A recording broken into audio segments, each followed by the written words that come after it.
కాంగ్రెస్ సర్కార్ రైతు శ్రేయస్సు కోరుకుంటుందని ప్రభుత్వ విప్ ఆది శ్రీనివాస్ తెలిపారు. 69 లక్షల మంది రైతులకు 7,000 కోట్ల పైచిలుకు నగదు రైతుల ఖాతాలో జమ చేశామన్న ఆయన హరీష్ రావుకు రైతు బంధు డబ్బులు కనబడడం లేదా అని ప్రశ్నించారు.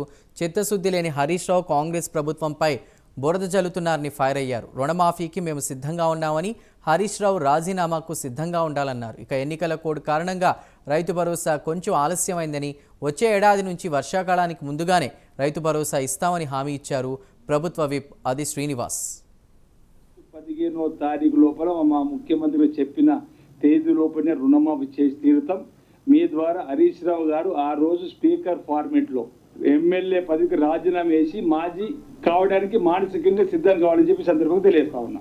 ఇప్పుడు డిమాండ్ ఆయనకు ఉండాలి. ఇప్పుడు ఛాలెంజ్ చేసిన డిమాండ్ చేసింది ఆయనే.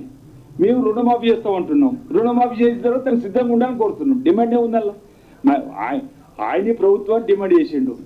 ఏమని మీరు ఆగస్టు అసలు రుణమాఫీ చేయలేరు, రుణమాఫీ చేస్తే నేను రాజీనామా చేస్తాను ఎమ్మెల్యే పదవి కోరండి. మేమేమంటున్నాం, మా ముఖ్యమంత్రి గౌరవ ముఖ్యమంత్రి రేవంత్ రెడ్డి గారు ఉన్నారు, నేను పలానా తేదీ లోపల రుణమాఫీ చేసి తీరుతా, ఆ రోజు నువ్వు సిద్ధంగా ఉండు మానసికంగా. మేము కూడా అదే అంటున్నాం, మానసికంగా సిద్ధంగా ఉండు. ఇప్పుడు ఇచ్చిన లేఖ ఉపయోగం లేదు. ఇదివరకు ఇచ్చిన మీరు షరతుతో కూడిన లేఖలాగి ఉంది, అది ఎక్కడ వచ్చినటువంటిది.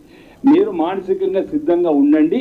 ఏదైతే ఆగస్టు 15వ తేదీ లోపల, ఇంకా బహుశా 1-2 రోజుల ముందు చేసినా ఆశ్చర్యపడాల్సిన అవసరం లేదు. మీరు ఆ రోజు నాడు ఆయన రుణమాఫీ పూర్తి కాగానే హరీష్ రావు గారి నిబద్ధత గల నాయకుడిగా ఆయనకు చిత్తశుద్ధి ఉంటే మళ్ళీ డ్రామాలు ఆడి గతంలో లాగా ఏదో తెలంగాణ ఉద్యమంలో అగ్గిపెట్టి దొరకలేదు అన్నట్టుగా మళ్ళీ పెన్ను దొరకలేదు సంతకం పెట్టినట్టుగా చెప్పని పక్కకు పారిపోకుండా రుణమాఫీ అయిన రోజే వచ్చి రేవంత్ రెడ్డి గారి సర్కారు ఇచ్చిన మాట నిలుపుకుంది కాబట్టి నేను కూడా ఇచ్చిన మాట నిలుపుకుంటున్నా, రాజీనామా చేస్తానని చెప్పని స్పీకర్ గారికి రాజీనామా చేసి వెళ్ళవలసిందిగా మేము కోరుతున్నాం.